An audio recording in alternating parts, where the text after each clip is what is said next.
Well, hello, good afternoon, and welcome to our webinar on navigating the new pay gap reporting regime. What do employers need to know?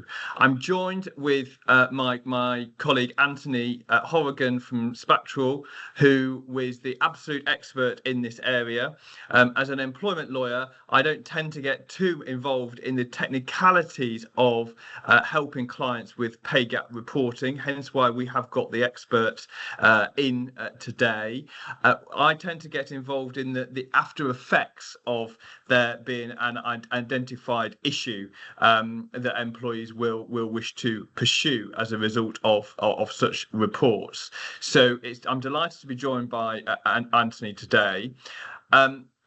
For those of you who don't know me, I'm a partner in the employment team. My name is Sam Greenhalgh, and I advise mainly employers on all aspects of employment law, representing them in the employment tribunal with litigation issues, unfair dismissal claims, discrimination claims, and equal pay claims.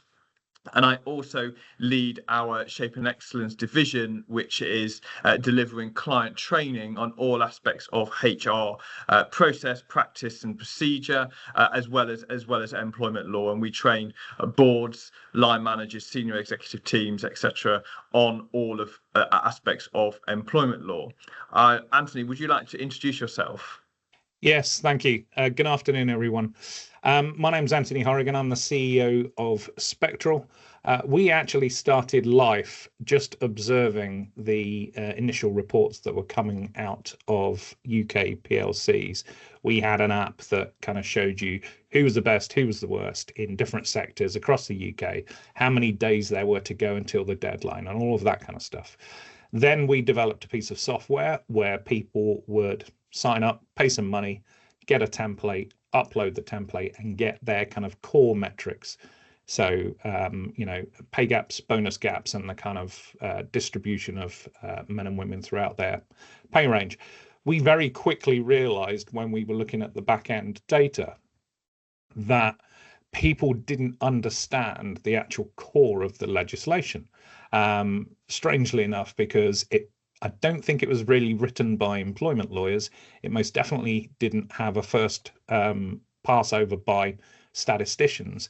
And so it's kind of in this no man's land of being quite nebulous. And any guides that have been produced still don't actually solve all the problems. So we decided that we were going to go in and start to solve those problems and actually assist companies, because actually all of this stuff should be the kind of low end of the work. The actual work is to be able to understand your unique situation and what you are going to, or what the senior leadership and the stakeholders and shareholders are actually going to cop to and seek to improve. So that's kind of where we came out of that original kind of situation and evolved, and we're still evolving. Thank you, Anthony. And can you just explain a little bit about how you practically help an employer navigate around this issue? What would be your sort of typical situation?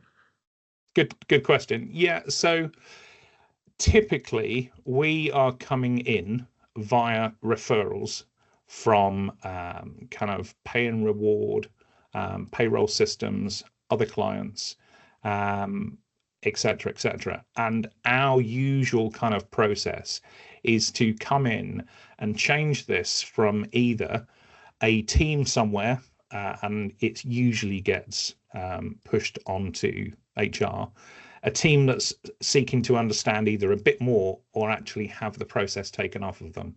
As I kind of alluded to before, we know that the vast majority, if not all, of the other people that kind of perform this for companies just give people a template. And yes, they might give them a guide with some good information, as in what do you fill in column, J, K, L, etc. But that's not good enough. So what we do is we come in and we go into the raw systems, the payroll and the HR, and we marry it together, and we use our experience of quite literally millions upon millions of employee pay lines with, files that have 450 pay elements. And we help them assess kind of get to know their organization, assess what each of these elements mean to find out if they're in scope or out of scope of the legislation. We then compile it all into what you would consider to be a template, which is the starting point of most of the service providers. But we actually take up a reasonable amount of time and effort and care to get to that stage. And then we produce the kind of core metrics and then kind of put it on, steroids and show something called the talent flow dynamic. So how people are moving into, through, and out of businesses, so that businesses can actually start to understand their unique shape and the kind of unique factors that make them them, and then start being a bit more of a mirror and asking them, so is this okay with you?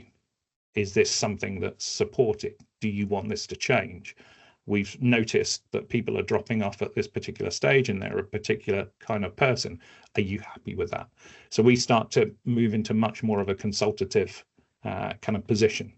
And we help them through everything right up until the point where they're putting the information onto the government site and then writing their report and actually coming up with their explanation of who they are, where they are, how they're changing, and what they're going to cop to and try and change in the future.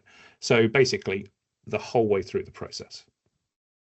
In preparation for this webinar, we've talked about some of the or the amount of non-compliance with the regulations and the need for employers to be better upskilled in relation to their reporting obligations, and we're going to come on to why that is necessary in the future. But essentially, you have the software and ability and consultancy to be able to support employers doing it right and doing the right thing, which is obviously beneficial for all sorts of reasons, which we will come on to. In terms of the agenda for today, we're going to start off quite at a low level, looking at the terminology and the definitions, because pay gap reporting is different to equal pay issues, and often those are conflated and are confused by employers. And we're going to look at what the terminology and definitions, what they mean, and also what they don't mean, and what they are not trying to do, which can often get a bit confusing, which leads to a lot of these sort of errors in the approach that employers may take. We're then going to move on to look at the obligations. So what does an employer actually have to do? What about those organisations who have less than the magic number of 250 employees? And where are we going with this legislation? Because we know that the Labour government have proposed a further rollout for pay gap reporting to include disability pay gap reporting and ethnic origin pay gap reporting. So the likelihood is that regulation in this area is going to intensify, and that is going to bring with it an additional headache, often for HR and payroll specialists in trying to navigate their way through legislation and rules that are already confusing and conceptually difficult to understand. And then we're going to look at how employers actually go about discharging their obligations from a practical perspective. And all the way through this, we're going to be looking at the common pitfalls that employers often fall into, and Anthony's going to extol his knowledge and experience of what he's come across in his work, and some good takeaway points, good tips and tricks to enable employers to comply with the requirements.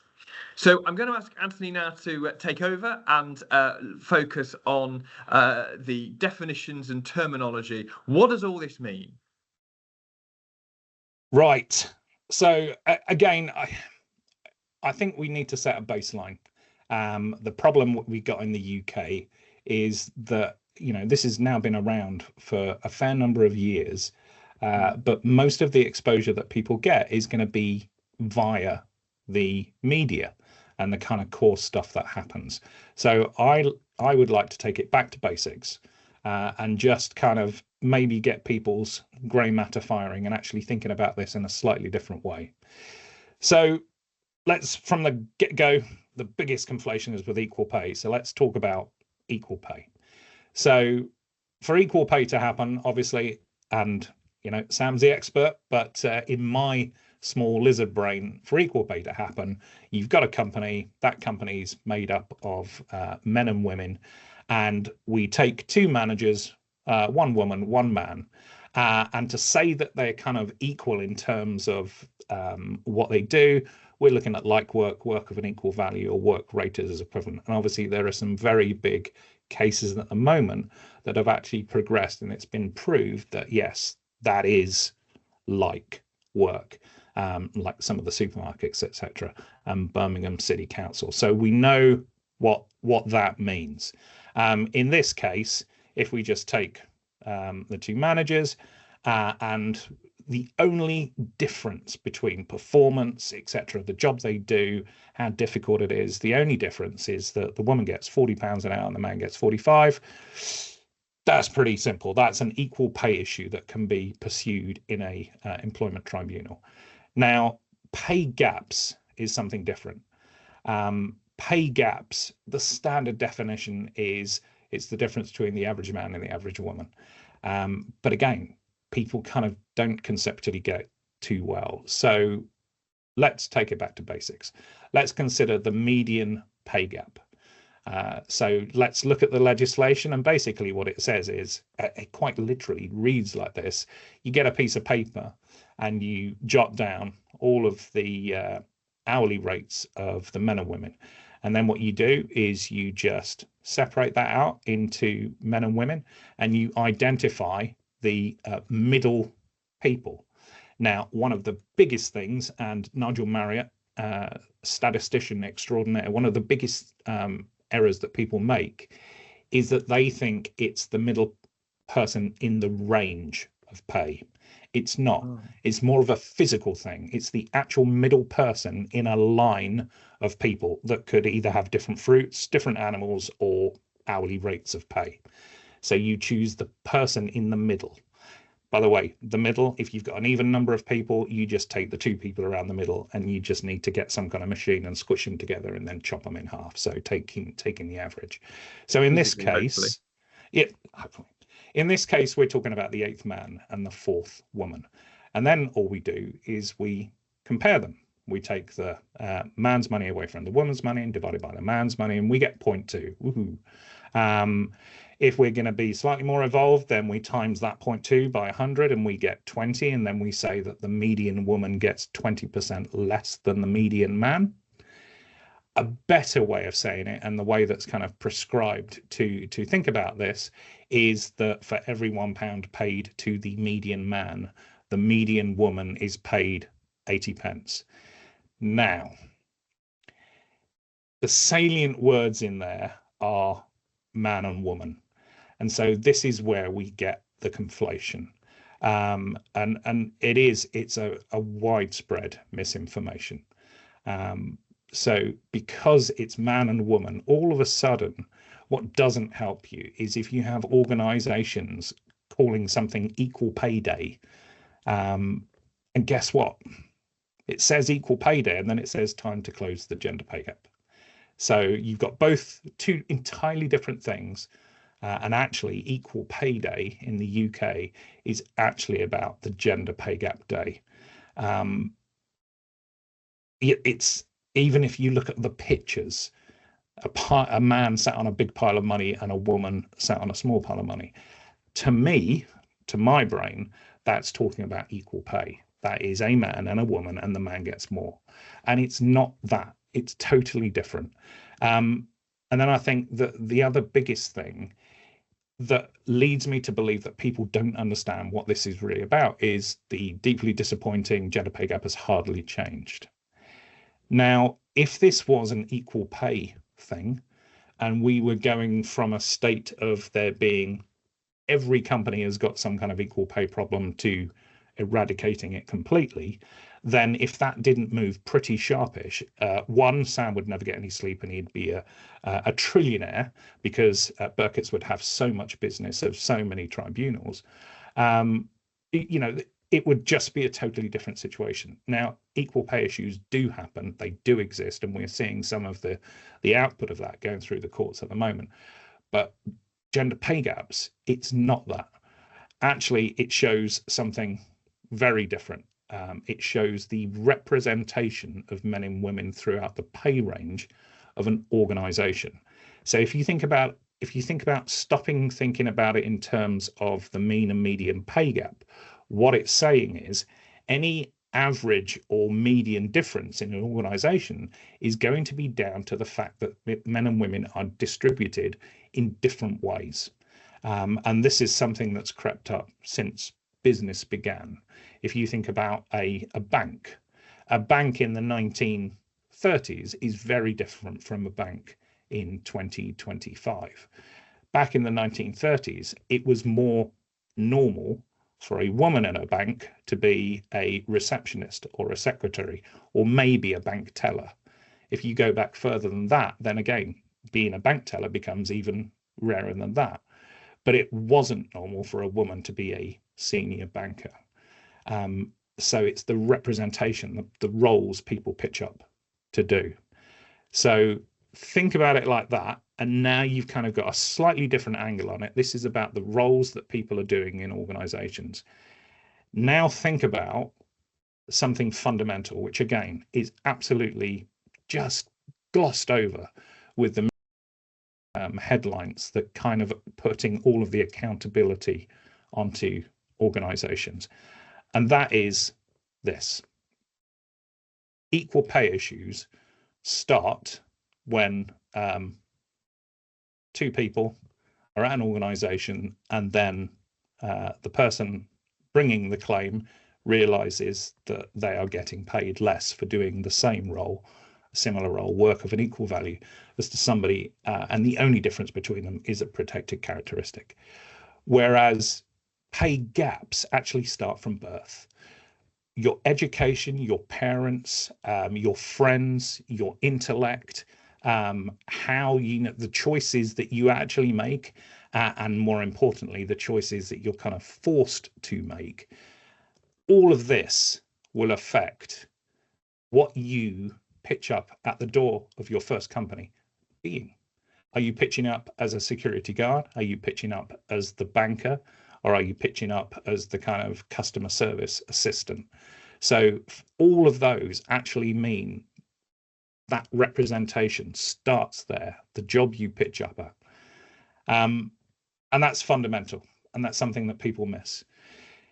If we, for instance, take a standard company, and the green blocks are men and the blue blocks are women. Well, excuse me. If we take a standard company, you can see that we've made it with green blocks being men and the blue blocks being women. Now, the numbers of men and women are similar, but when we're talking about representation, hopefully you can see that women are more often represented in the administrative roles. It's pretty even in the analysis roles, but as we go into engineering, there just aren't as many women. And then when we get into leadership, again, if you think about a company that might be doing this kind of work, it may be a prerequisite, in their minds at least, that in order to be a leader, you have to have come from the engineering route. So you can see here that obviously the pyramid of women gets smaller and smaller as it gets to the top. So this is what we're talking about in terms of representation.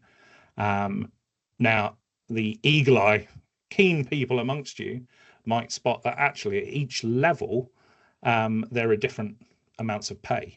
And I'm sure Sam would be very interested to know, if all of the people in admin were doing the same job, why men are getting more than women.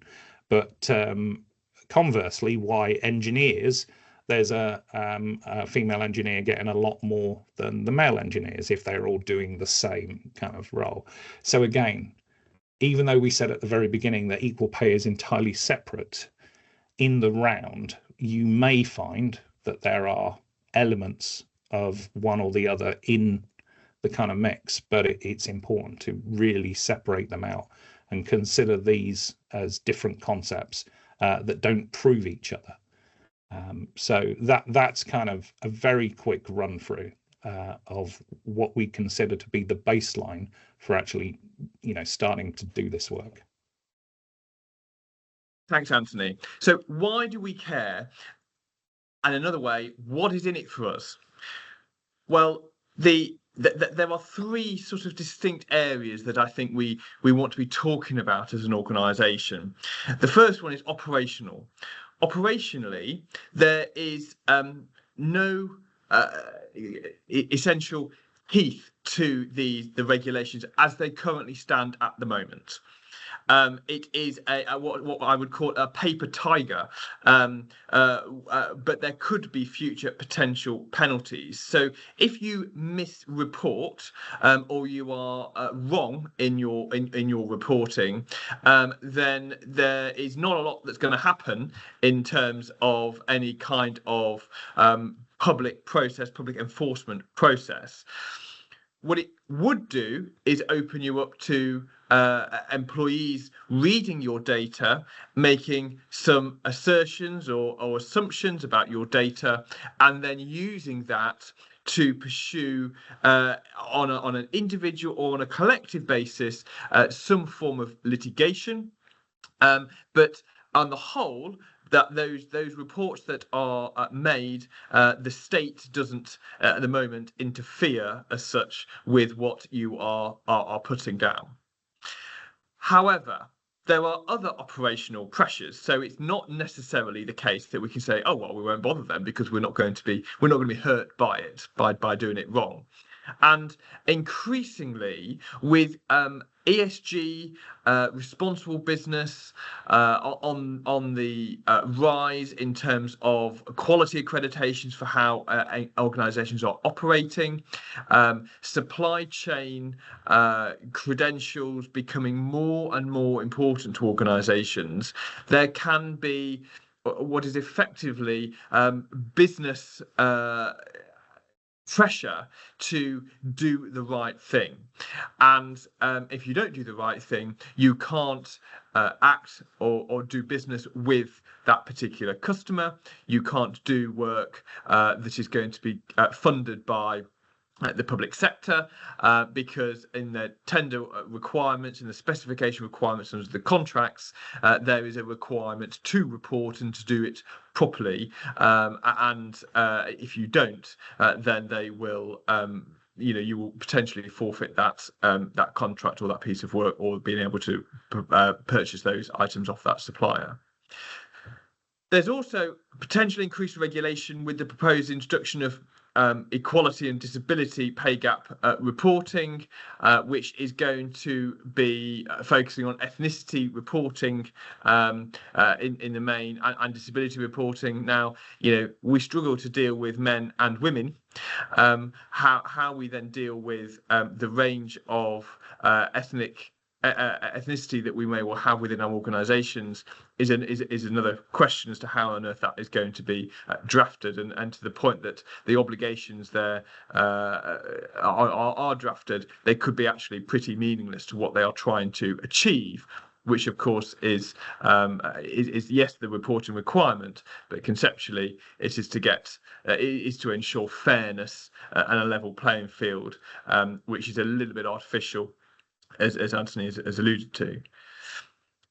The legal reasons as to why we care, obviously, the equal pay claims, which we deal with regularly, and the discrimination claims that we deal with regularly, and the information that is put out by an organisation or as an employer is used as evidence in these claims, and is used as a precursor to maybe a subject access request around pay, or potentially a freedom of information request, if that is applicable.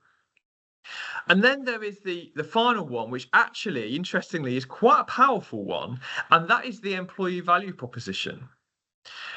employees are becoming increasingly vocal about the information and the data that employers are putting out when they are coming to look to work for that employer, when they are working for that employer, and they're thinking about their career long term.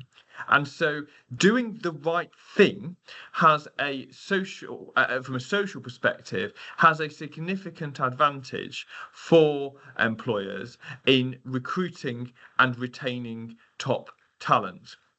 And in a world where it is very fast paced, it is very social, it is very on demand in terms of social media and the impact on brand and reputation. For something of this to get wrong, employers are increasingly looking at ways in which to ensure they are doing the right thing.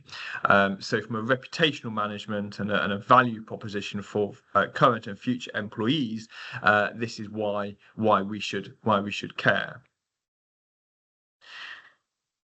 So, I'd like us to chat now, Anthony, a little bit about some of the more intricate issues, and we're going to move on to the questions that I can see are popping up in the webinar as we're talking, and we'll get to as many of those as possible.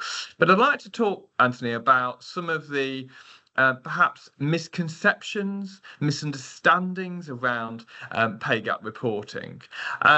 And I want to pick up on one thing you said about the reason why there could be differential in pay between men and women, and some of the societal legacy impact, really, of men and women in the workplace. And you referenced the idea of a bank in the 1930s and a bank today. To what extent do you think there are that there is an impact from a societal perspective as to why there could be a gender pay gap today?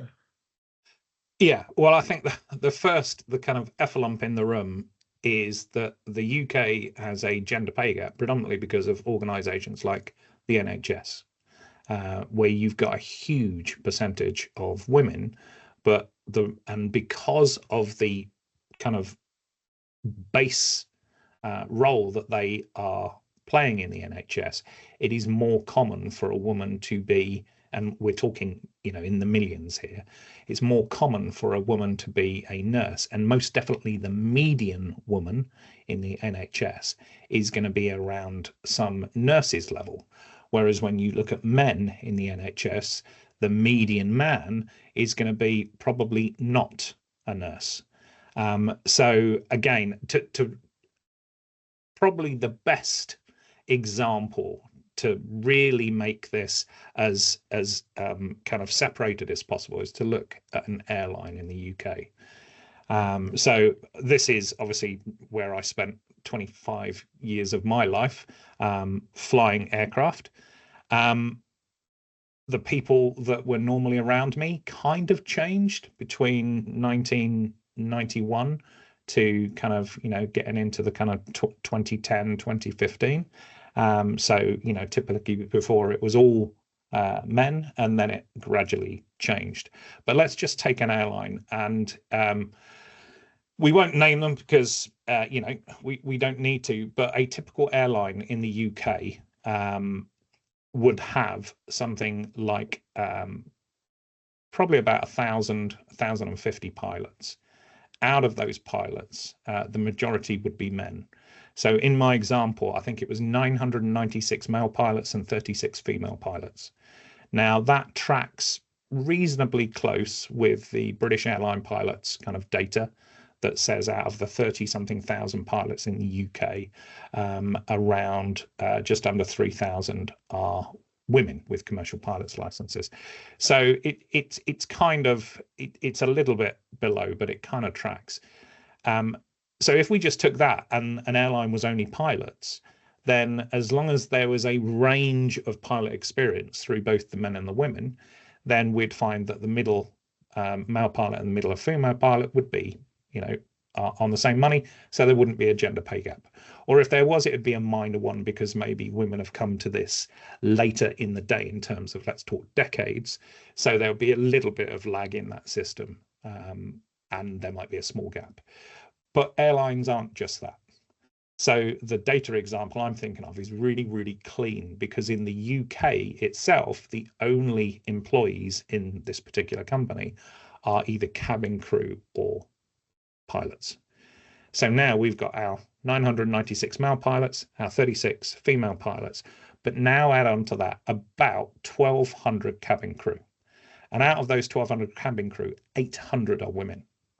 Now 400 are men, but now we just do very simple maths in the head and go, so there are 836 women, 800 of which are cabin crew and 36 are pilots. Who is the middle woman? She's cabin crew. Who is the middle man of 996 pilots and 400 cabin crew? It's a pilot. So the fact that they've got a 50-something% pay gap, outrageous. No, that's just how it is. The questions to ask are, is the organization discriminatory when it goes to look for pilots? And I mean, you know, I'm a big believer in giving people a bit of a break. The evidence suggests no, they're not. They're looking for the best pilots. So it must be some kind of talent flow problem, some kind of recruitment issue. And then that's societal. That could also be a societal issue, rather than a conscious or even subconscious attempt to pay differently based on gender. It's quite literally when you talk about an average person pitching up at an airline, the average woman pitches up and isn't a pilot. There are loads of things to do with this. There are loads of societal factors. It does seem on the face of it that boys are more interested in flying than girls. So that could be a reason. But again, we don't need to go there. All we need to look at is, and think about it from an employer's point of view. The first thing that, unless they're really big and have massive funds that they can throw at this, the first interaction they have is in the way they speak about the jobs that they're advertising. And if they're doing that in an inclusive manner, then whoever pitches up at their door, they've kind of got to deal with it and you know, take it as face value. So it's a real kind of fundamental reset to imagine that any given organization, remembering in the UK, the kind of median organization is about 600 people. You know, companies, especially with what we're going through at the moment, companies with 600 people are right in the firing line of increasing costs, et cetera. So the average company is not going to have the extra resources to try and change society to make the flow of people look markedly different from what it is today. So is pay gap reporting, and is what it's doing or trying to do, is it trying to make women be paid the same as men? No, because it's about roles. It's about, so I think pay gap reporting should be used for one thing and one thing only, to be able to accurately say, this is who we are. And then for leadership to actually pose the question, are we happy with that? And then for analysis to supply data to say, can we change it? Now, again, this really does fire up people, but it shouldn't. It is about roles. There are some very big things that go on in the bigger organizations that I have massive issues with, but generally I'm in favor of supporting the actual organization itself. If we go back to that banking example, we're in the 21st century. There is now no excuse for banks not to be, having a good representation of women moving up into leadership roles, but they're still not there. So in a role like that, you've got to ask yourself, what barriers are women facing that's preventing either they might enter as a banker, but then, on average, the men accelerate away, what systemic barriers are there due to working patterns, in uneven caring responsibilities, the attitude at work, etc., etc. So I think all of this should be used to fully understand your organization and see if you do have any of these things that you can change. I honestly think that this is where we're going to move into really tricky territory when it comes to ethnicity, because all of a sudden, what are you saying? Are you saying that you want, what roles are different ethnicities going for? Are there trends? What are you trying to get to? And I think the first thing is that what hasn't been done with gender, which is for the organization to understand who they are at the moment, understand their demographics, understand the representation of different groups, and then ask one question: are we happy with that? What's our definition of fair? Because if your definition of fair does not match how you look, you then need an operational plan to move from where you are to where you want to be. And that's got to be supported with data. You've almost got two things going on. There's this obligation to report, which is role-based, and then you've got the people strategy piece around, okay, are we happy with that? Because in your airline example, an organization can't help who comes through the door and who wants to have a job. And yes, okay, particularly those in STEM industries may say, well, we're doing all that we can to try and promote women participating within our industry that is typically male dominated, and to progress them up into those higher roles and career development, etc. But really, there's two things going on. There's an obligation to report on something that is quite benign, but it's actually the narrative that goes with it that is the more interesting thing for an employer to grapple with, that would feature as part of the people strategy. Yeah, it's a very good point. I think if I look at pretty much every report, its major failing is that it leads with these aggregated percentages. And then, for instance, there are organizations that set up that quite literally say, we're set up so that aggregated percentage, which is not actually, it's kind of based on real people, but it's nothing to do with that. It is now a statistical percentage. I want to make that smaller. That's ludicrous. You say it out loud.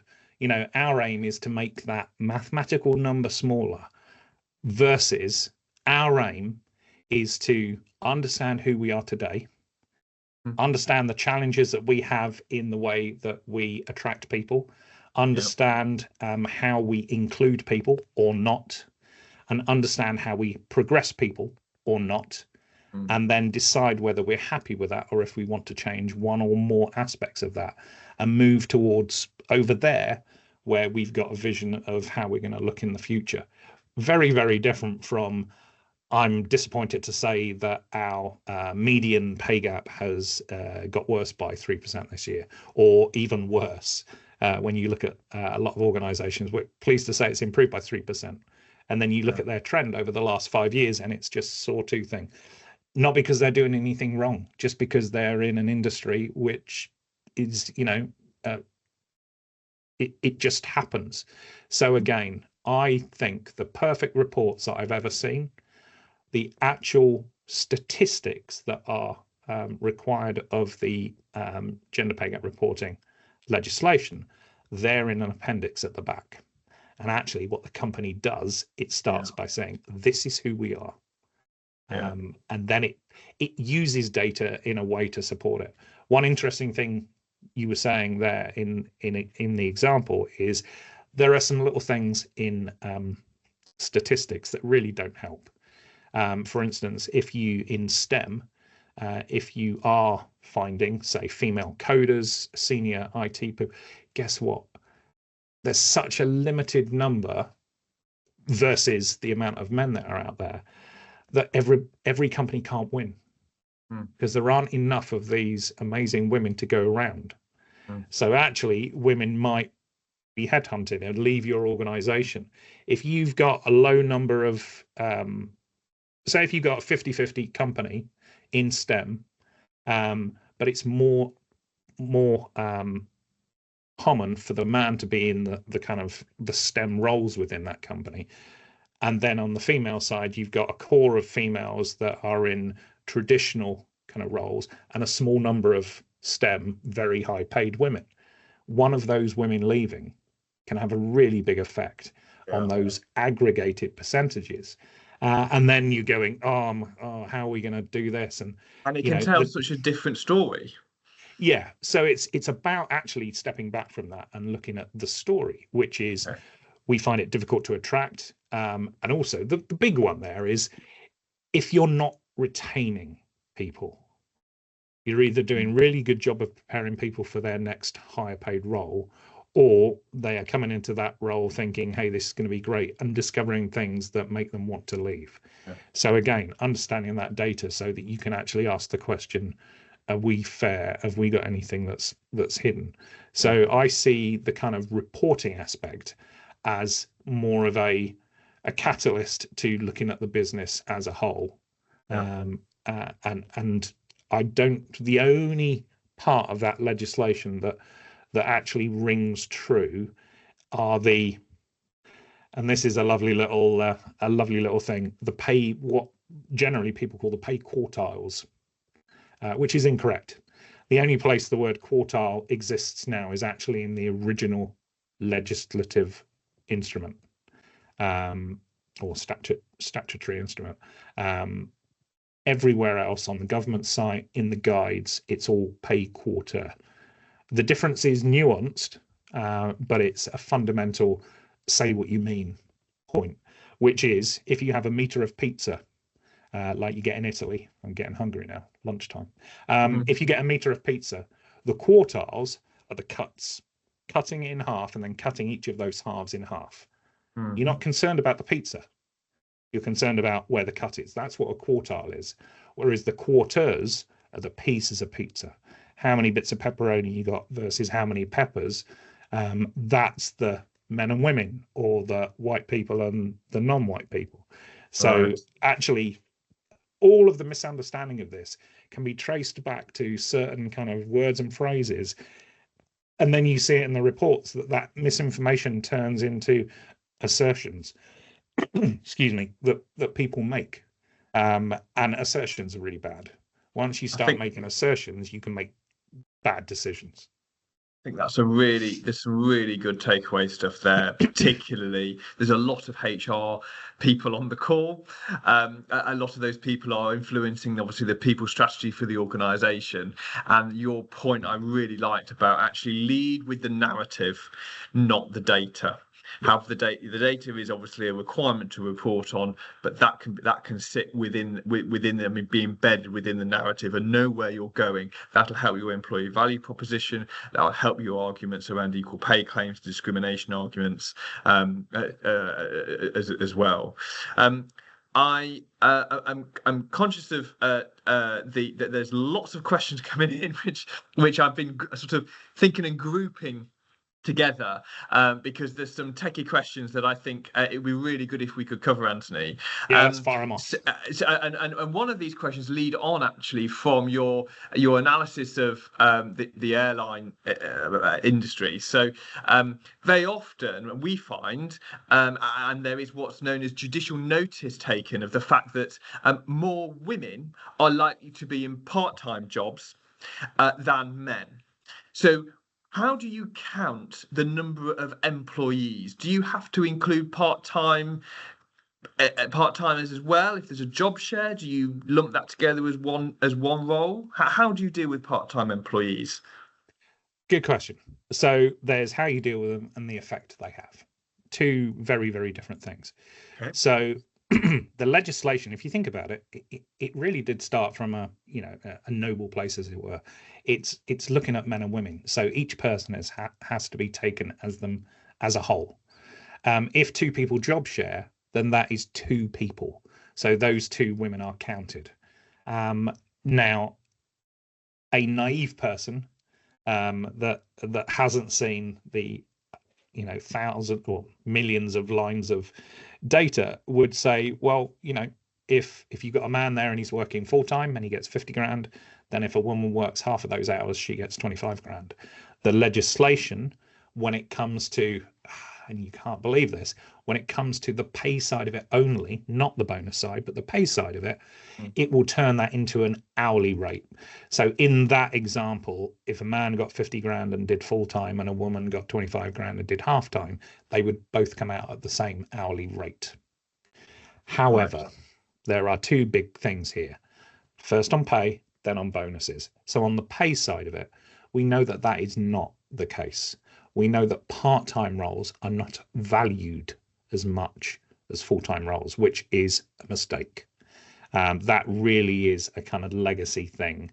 And that's maybe where a lot of the kind of, I would say, well-placed kind of ire comes from, which is that why are you undervaluing that role?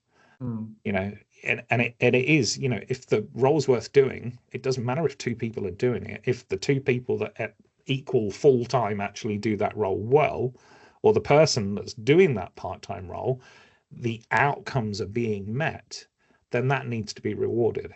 So again, it's really kind of really fundamental to this, that at the moment in the UK, the majority of part-time roles are filled by women. Guess what? The amount of extra care and responsibilities and, other factors as well mean it is more common for a woman to be part-time than a man. That shouldn't be a factor when you look at the data, as we've just described, but it is. And then, unfortunately, just like me getting hungry now, just after lunch, I think the people designing the legislation it was probably late afternoon when they looked at the bonus gap side of the legislation. So the perverse thing is that the bonus gap side of the legislation is not prorated. So the easiest way to have a huge bonus gap in an organization is to have more part-time women than full-time women, or in fact to have no part-time men and the only people that do part-time are women. Because if a woman, that example, the man gets 50, the woman gets 25 grand, he's full-time, she's half-time, their pay, this is a brilliant organization, and so their hourly pay is £25 an hour each. Brilliant. But when it comes to bonuses, if he gets a 10 grand bonus based on his full-time salary, thanks for last year, and she gets a 5 grand bonus based on her salary, thanks for last year, there's no proration on the bonus side of it. Therefore, there is a huge bonus gap, apparently. But there's not. So, it's tricky. And next question is, what about part-year workers or 0 hours workers? How do we work those ones out? Yeah. So when the legislation talks about the pay period, very few people, I think, now in their reports are actually using a year as the pay period. What they should use is the way the legislation it says, and again, big misconception. People talk about this was the pay gap as of the 5th of April. No. What it says in the legislation is the 5th of April for private and third sector organisations is like a tripwire. You walk into the office, you trip over the wire, that's the 5th of April. What it means is that's the date on which you go, right, everybody stop. Who is an employee? That's how you get your employee headcount. Those then, because they've tripped over that wire on the 5th of April, become your relevant employees. And so you say, all right, stop. All of you that tripped over that wire, the 5th, you are now relevant employees. So I'm going to be interested in talking to you about pay and also looking at what bonuses you received in the previous 12 months to this day.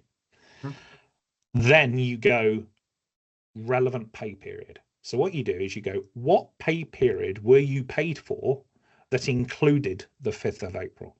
And for, unlike the gender pay gap guide that says that most people are paid on the 1st of the month, incorrect.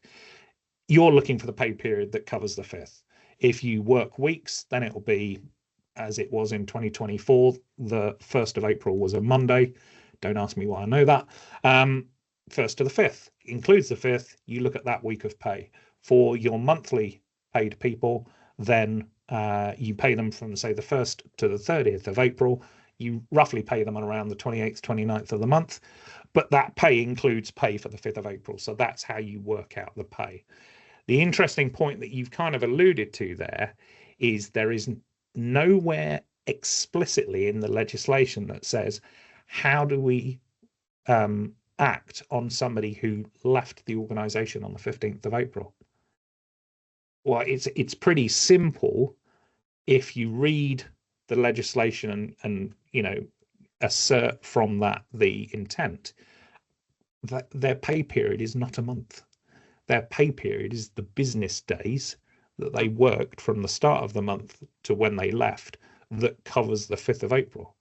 So actually, it might just be that they worked 10 business days and you paid them a factor of their annual salary. It's like 10 260ths. So again, it's little things like that that aren't quite in the legislation. They're not covered in the guide. And we've seen guidance from so-called experts in the past that just say, well, no, their pay period was a month. Really? They left on the 15th, so their pay period is a month. No, the pay period is a month. That's what they get paid. They get paid monthly. It's like, yes, but they weren't paid monthly. They were paid from the 1st to the 15th. So we've seen guidance saying just do the calculation and you'll pretty much have an hourly rate of pay which will be half as much as it should be. So yeah, so that was your first kind of part year. What was the other bit? 0 hours employees. Yeah, so 0 hours is really interesting. It's basically, were you paid during a period the 5th of April? And then you just take the sum of the pay, and you obviously need to have the hours worked to get the money. Yep. One of the biggest things we see with organizations is that they are ill-equipped to properly record. So they're quite good at paying the people that work for them, but the recording of the hours for people on contracts, etc., can be a bit patchy. There is a get out in the legislation where it says that if somebody is paid to personally perform services and you do not have the required information in order to process them, you can exclude them. But then it does say that you should seek to improve this situation in the future. Really, in the 21st century, there's no excuse not to know, the time people are putting in and how much money you give to them. So, yeah. And the magic number of 250 employees, that's when this reporting bites. So if you've got more than 250 employees, that's when you need to be making that report. Is that right? Yeah. So what that says is on the 5th of April of any given year for private and third sector companies, if you have a head count of people more than 250 or more, then you are in scope of the legislation.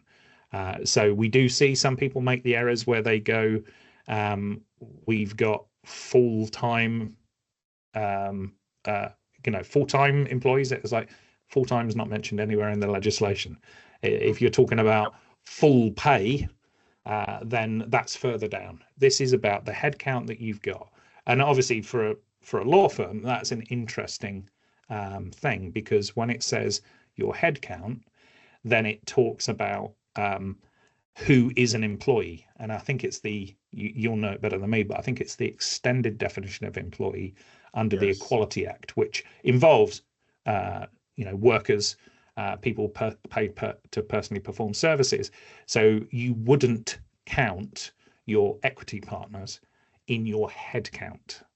So a law firm would trigger the legislation when its employees reached 250, not when the entirety of their partners as well. What about if it's a group company structure? So let's say you have 4 group companies all employing 249 people. Is there an obligation to report? A social and moral one, yes. So the way it works is the legislation is designed per legal entity. Right. So if your legal entities, so interesting one, we took part in a Channel 4 dispatches program back in 2018, where we made a fake company, working with Channel 4, amazing working with the investigative kind of reporters and the researchers. And we made a company of 250, I think it was 252 employees, cleaning company. And then we went to different consultants and said, oh, we've got this legislation, and oh, we've, all of our board and all our senior people are men and most of the cleaners are women, and we've done the initial calculations and we've got terrible gaps. And there was more than one consultant that said, oh, what you want to do is put your directors into a holding company that then, employs the employees, so that you can separate the men out, the high paid men out, and actually make two legal entities, as it were, and therefore you fall below 250 and you don't have to report. So, I mean, wow, you couldn't write that. But yeah, legal entities is the basis. The way most of our organizations that we've got that are global multi-legal entity, they will have all of their legal entity kind of obligations in an appendix at the back, and then they will more commonly talk about themselves as a whole. Or even better, they will say legal entity, schmeagle entity. That's not how we view ourselves. We view ourselves in terms of different business units, different arms of the business. So we're going to group ourselves like that and examine that and talk to you about it. So again, there's a very big difference between what reporting legislation says you must do and what you should do to actually understand and move forwards in this area. I'm very conscious of time, so we'll go for this next question.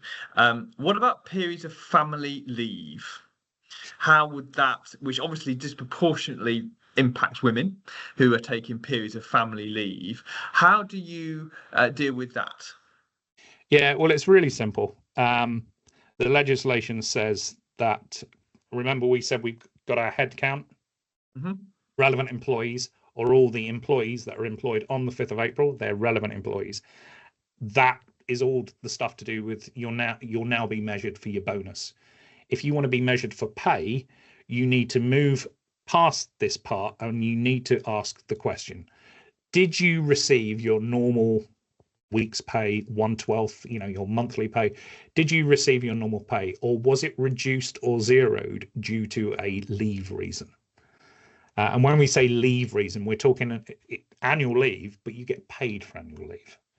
So you would still, even though your pay packet, your pay slip might say you should get $4,000, but we're going to take off £1,500 and then pay it to you as you're taking paid leave, you still get $4,000.